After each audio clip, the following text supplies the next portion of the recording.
Hey there, Parker Reed here, and welcome to PR Media, your home for everything movies and music through my eyes.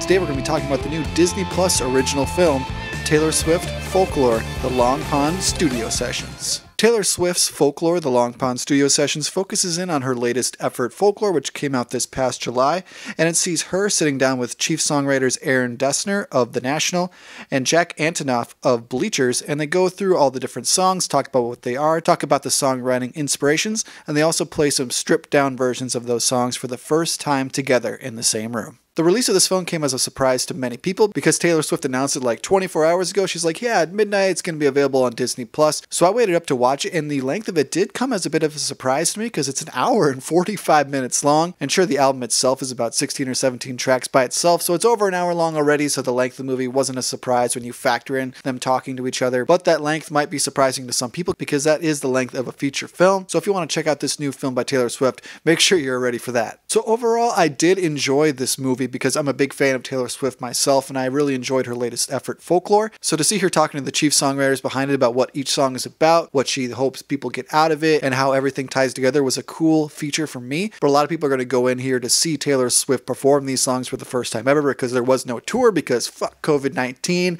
and there is no tour planned for quite a while. So to see her actually play these songs live was a cool addition to this movie, and then she does it in a very intimate way, and I think that was the best way to do it because this album is very intimate. So it's just the three of them being Taylor Swift, Jack Antonoff, and Aaron Dessner all sitting in the same room playing, and Jack and Aaron play different instruments the whole time. They do piano, guitar, synth, pretty much everything under the umbrella of this record. And while I did miss a lot of the backing vocals that were on the album, I did like the stripped back approach she took to this record because she wanted this whole project to be a very intimate experience for her and her fans, and I think that was the best way to present it was in this format, albeit I would like to hear some big full band versions of these songs because I think they would yield themselves to a stadium arena kind of crowd. So hopefully she'll be able to do that next year, if not in 2022. And like many Taylor Swift records, a lot of these songs are about love and how you process all the emotions involved in that, as well as the COVID-19 pandemic, although none of these songs are strictly about that. It's just kind of how someone would deal with that situation. And while watching this movie, you do get a sense for the personalities of all three. Taylor Swift is her typical Taylor Swift. She has a very public persona, so you kind of know what you're going to get with her. But Aaron Dessner from The National, he's the guitar player in that band. He's very calm, he's very quiet, he's very even-keeled, he's complimentary towards Swift, but also is complimentary of the process and other people involved. And watching this, Bleachers lead singer Jack Antonoff, he kind of bugged me the whole time because he would often interject and interrupt Taylor Swift and just kind of talk about how great the process was and how great she is. He was kind of kissing her ass the entire movie,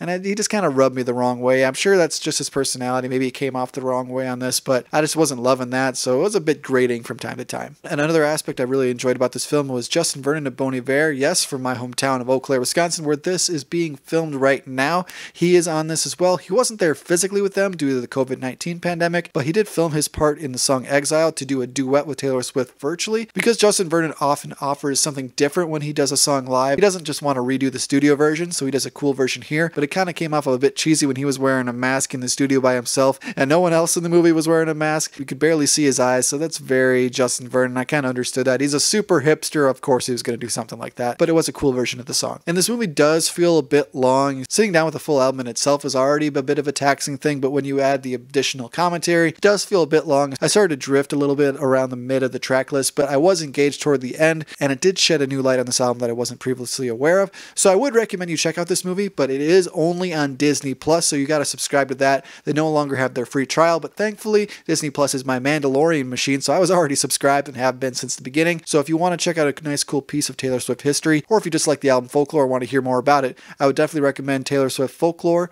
The Long Pond Studio Sessions. And if I have to give it a rating, I would give it an 8.5 out of 10. I would have wanted to hear a little bit more from the arrangements. I think that would have increased the ranking even more if they had done that. Thank you so much for watching this video. If you liked what you saw here, you can check us out on Facebook or Instagram and like, comment, and subscribe if you so choose. My name is Parker Reed. You've been watching PR Media. Keep supporting physical media, and I'll see you next time. Thanks, guys. It makes you think about life a lot, where this moment could affect everything forever. 'Cause I can see it's lost in the memory, dog is sipped away like a bottle of wine. You were never mine.